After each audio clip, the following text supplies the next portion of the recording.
ان اللہ وملائکتہ یصلون علی النبی یا ایھا الذین آمنوا صلوا علیہ وسلموا تسلیما.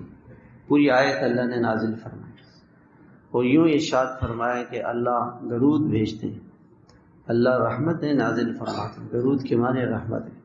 اللہ کی رحمتیں برس رہی ہیں اپنے محبوب پر، اور اللہ کے فرشتے دعا کرتے ہیں، وہ بھی درود بھیجتے ہیں یعنی دعا کرتے ہیں.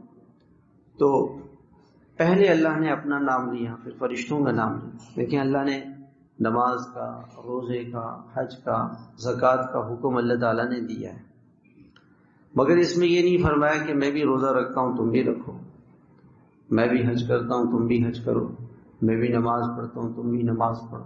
درود شریف پر فرمایا کہ میں درود شریف بھیجتا ہوں کہ تم بھی درود شریف بھیجو. اس کی کتنی اہمیت بتا دی کہ میں خود درود شریف بھیجتا ہوں. تو اللہ نے اپنے نبی کو کیا مقام دیا، کیا مرتبہ دیا کہ اللہ تعالیٰ خود اپنے نبی پہ رحمتیں نازل فرماتے ہیں.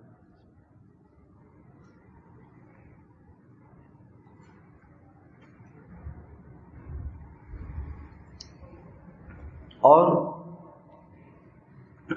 جو اب ہمارا درود بھیجنے سے یہ نہیں کہ اللہ کے نبی کی شان بڑھ جائے گی، اللہ کے نبی کی شان تو ویسے ہی ہے، لیکن ہم اللہ تعالیٰ کے رحمتوں کے مورد بن جائیں گے، اللہ کی وہ رحمتیں ہمیں مل جائیں گی. یہ اصل میں اللہ نے ہمیں نوازنا تھا اپنے نبی کے واسطے سے. بس یہ بھی اللہ کا کرم ہے، اللہ کی مہربانی ہے، اللہ کا انعام ہے کہ ہم درود شریف پڑھیں گے تو اللہ کے نبی کا مرتبہ تو ویسے بھی بلند ہے، لیکن ہمیں اس پر کچھ ملے گا.